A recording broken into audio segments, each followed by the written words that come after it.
Hi friends, మన చుట్టూ ఉన్నవారు అప్పుడప్పుడు అబద్ధాలు చెబుతుంటారు. కొన్ని చిన్నవి కావచ్చు, మరికొన్ని పెద్దవి కావచ్చు. కానీ ఎవరైనా మన కళ్ళలోకి చూసి అబద్ధం చెబుతున్నప్పుడు వారి శరీరం మనకు తెలియకుండానే కొన్ని సంకేతాలను ఇస్తుంది.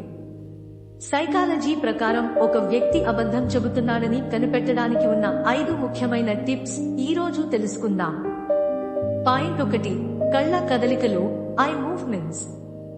సాధారణంగా మనం ఏదైనా విషయాన్ని గుర్తు తెచ్చుకుంటున్నప్పుడు మన కళ్ళు ఒక వైపుకు, ఏదైనా కల్పిస్తున్నప్పుడు, క్రియేట్ చేస్తున్నప్పుడు మరోవైపుకు కదులుతాయి. వివరణ: అబద్ధం చెప్పే వ్యక్తి తరచుగా కళ్ళ కాంటాక్ట్, ఐ కాంటాక్ట్ నివారించడానికి ప్రయత్నిస్తారు, లేదా తాము అబద్ధం చెబుతున్నామని మీకు తెలియకూడదని మరీ ఎక్కువగా మీ కళ్ళలోకి తీక్షణంగా చూస్తారు. గుర్తుంచుకోండి, కళ్ళు ఎక్కువగా ఆడించడం, ర్యాపిడ్ బ్లింకింగ్ కూడా ఒత్తిడికి సంకేతం. పాయింట్ 2, మాటల్లో తడబాటు, వర్బల్ క్యూస్. అబద్ధం చెప్పే వ్యక్తి మెదడు చాలా వేగంగా పనిచేయాల్సి ఉంటుంది, ఎందుకంటే వారు ఒక కథను అల్లుతున్నారు. లక్షణాలు: అడిగిన ప్రశ్ననే మళ్లీ అడగడం, ఆలోచించడానికి సమయం కోసం. అనవసరమైన వివరాలు ఎక్కువగా ఇవ్వడం, నిజమని నమ్మించడానికి. నేను నిజం చెబుతున్నాను, నన్ను నమ్ము వంటి పదాలను పదే పదే వాడటం. Point 3, body language. మన నోరు అబద్ధం చెప్పినా శరీరం అబద్ధం చెప్పలేదు.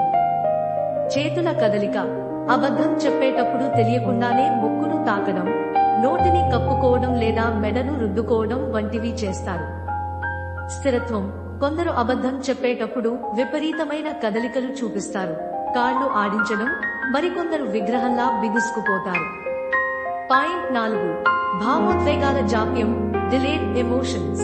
నిజమైన నవ్వు లేదా బాధ వెంటనే ముఖంలో కనిపిస్తుంది, కానీ అబద్ధం చెప్పే వ్యక్తి ముఖంలో హావభావాలు కాస్త ఆలస్యంగా వస్తాయి. ఉదాహరణకు, ఒక జోక్ వేసిన కొద్ది సెకన్ల తర్వాత నవ్వడం లేదా కోపం వచ్చినట్లు నటించడం. ముగింపు, కంక్లూజన్. అయితే ఒక చిన్న గమనిక: పైన చెప్పిన లక్షణాలు ఉన్నంత మాత్రాన అందరూ అబద్ధం చెబుతున్నారని అర్థం కాదు. కొందరు భయం వల్ల లేదా సిగ్గు వల్ల కూడా ఇలా ప్రవర్తించవచ్చు.